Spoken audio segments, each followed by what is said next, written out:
On s'arrête que 5 minutes. Hein. Allez, faut qu'on C'est pas grave, il pleut un petit peu, on peut quand même rester là en train de regarder la moine.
Monsieur, pourquoi vous appelle-t-on le Père la Patience?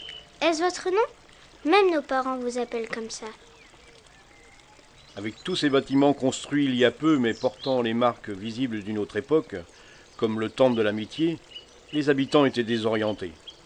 Mes talents d'horloger permirent donc à tous d'égrener sagement le temps pour leur permettre de se repérer et trouver ainsi à organiser leur vie. Et il en faut de la patience pour cela. Aujourd'hui, je ne travaille plus, mais de mon balcon, je contemple une belle histoire d'amour à laquelle il m'a été permis de prendre part. Ah oui, pourtant vous habitez seul ici. Où sont votre femme et vos enfants? Ils ne l'ont pas partagé avec vous, comme papa et maman avec nous? Vous avez de la chance, les enfants. J'ai toujours vécu ainsi. Oh, bien sûr, j'ai rencontré de jolies dames. J'ai rêvé un jour d'élever de gentils marmots, mais point de réussite. Alors je m'en suis remis à mon métier.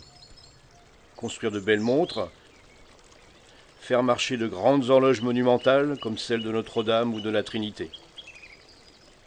Chaque jour, je regarde les aiguilles se rejoindre, puis se séparer de nouveau, pour se retrouver encore chaque fois un peu plus tard, qu'il fasse jour ou nuit, qu'il pleuve ou qu'il vente.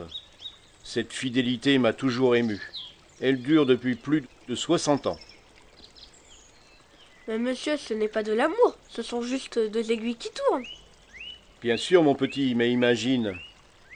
Être heureux de retrouver chaque jour l'être aimé après l'avoir laissé partir. Je n'ai jamais connu cela. Ce sentiment d'attachement qui fait partie de l'amour, tout en le laissant libre. Réfléchissez-y, les enfants. Les aiguilles peuvent même se mettre la tête à l'envers tous les jours. Votre papa serait content si votre maman se mettait sur la tête dans la rue plusieurs fois par jour? Je ne crois pas que mon père aimerait ça. Ce serait ridicule, on prendrait ma mère pour une folle. Et puis on verrait sous sa robe, elle lui tomberait sur la tête.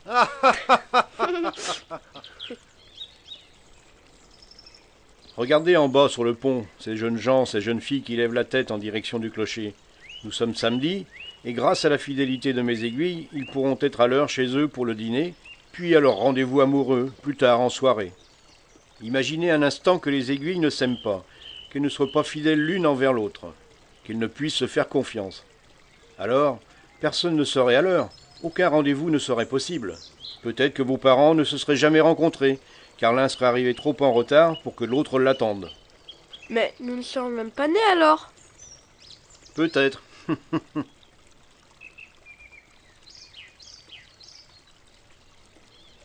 Mais vous deviez être triste quand vous changiez les aiguilles d'une pendule ou d'une horloge. Oui, mon garçon. J'avais l'impression de mettre fin à la plus belle des romances, d'interrompre brutalement une vie de complicité, comme, j'imagine, la mort de l'être chéri peut briser d'un coup l'harmonie d'une vie entière. Comme je l'ai appris, je faisais tout pour ne pas en être réduit à cette extrémité.